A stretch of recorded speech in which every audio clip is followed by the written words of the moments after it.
Au pied du Mont Blanc, d'Harry Styles et pas mal de coureurs du dimanche, il y a une marque, Hoka. Ces sneakers nés en France sont passés du statut de chaussures orthopédiques On nous a regardé avec des yeux exorbités, bizarres. à celui de concurrentes d'Adidas et de Nike. Comment? Eh bien, je vais vous le raconter dans ce nouveau Secret Sauce.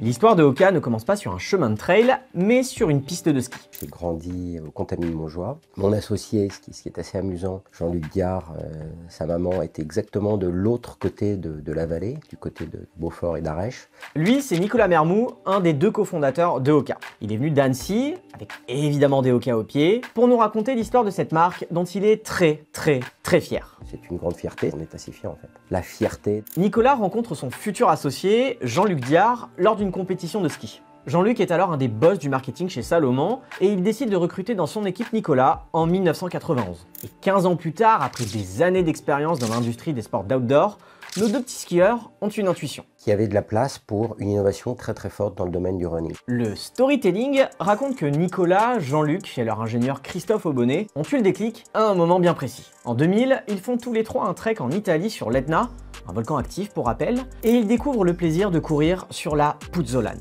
Mais c'est quoi la Puzzolane? Eh bien pour ceux qui ne font pas de trek sur des volcans en Italie, c'est une roche naturelle qui offre un léger amorti sur le sol. Et c'était assez magique. On avait eu cette expérience en courant parfois quand ça glisse pas trop sur la neige. On peut l'avoir l'automne quand on court sur des sentiers avec un petit tapis de feuilles. Et parfois ça peut être l'élément qui gère ce côté moelleux, ce côté extrêmement agréable sans s'enfoncer.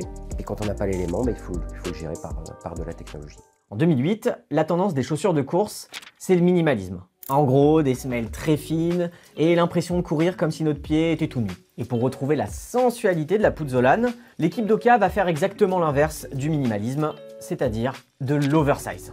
Hoka développe une technologie basée sur 3 éléments. Une semelle épaisse mais légère pour créer la sensation de moelleux, un rocker, ça veut dire que l'avant et l'arrière de la semelle sont relevés pour améliorer la transition d'un pas à l'autre. Et un baquet, c'est le contour intérieur de la chaussure qui permet de bien tenir le pied. Et pour les avoir testés, c'est vrai qu'on a l'impression d'être monté sur ressort. Bref, Nicolas et Jean-Luc veulent redonner du plaisir à tous les coureurs sur tous les terrains. Et cette volonté, elle s'exprime même dans le nom de leurs chaussures. À l'origine, la marque est baptisée Hoka One One, ce qui veut dire en maori voler sur le sable, voler sur la terre. Ah, la Puzzolane. Le premier modèle de Hoka, sorti en 2009, est baptisé Mafat, en référence à un cirque naturel sur l'île de la Réunion. Les coureurs pros se mettent à porter des Hoka et des pointures du trail réalisent même de grosses perfs avec ces chaussures. Le pari de l'oversize est gagné. C'est le premier ingrédient de la secret sauce de Hoka. Décréter qu'une tendance a fait son temps, le minimalisme, et en créer une nouvelle. Maintenant, il faut la vendre.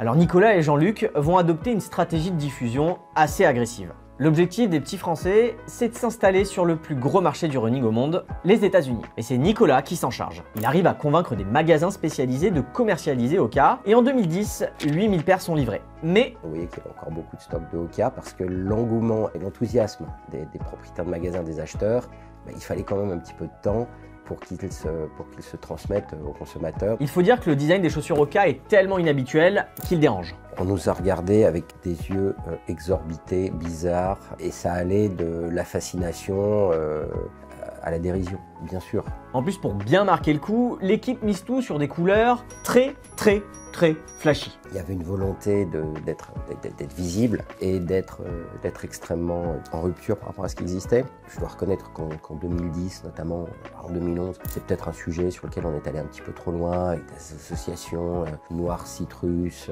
orange bleu cyan, c'était peut-être pas nécessaire en fait, on aurait peut-être pu s'en passer. Ce que Nicolas formule poliment, les médias et les consommateurs l'ont dit sans filtre. Les Hoka sont catégorisés chaussures moches.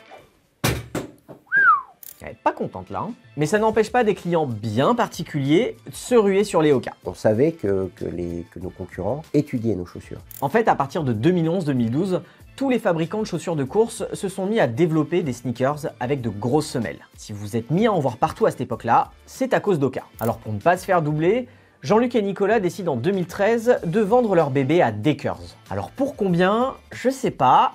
On n'a pas réussi à extorquer cette info auprès de Nicolas Mermoux. Donc Deckers, c'est un groupe californien qui est coté en bourse et qui est connu pour avoir relancé d'autres ugly shoes, les UGG. Non, je rigole, les Hug. Ouais, vous m'aurez pas en commentaire cette semaine. Le paddle. Grâce à Dakers, Hoka passe de 2 millions de dollars de vente en 2012 à plus de 100 millions en 2017. Se faire racheter au bon moment par une entreprise hyper puissante, ça a été le deuxième ingrédient de la secret sauce d'Hoka. Et il y a des dizaines d'exemples d'innovateurs qui ont révolutionné un marché et qui ont disparu.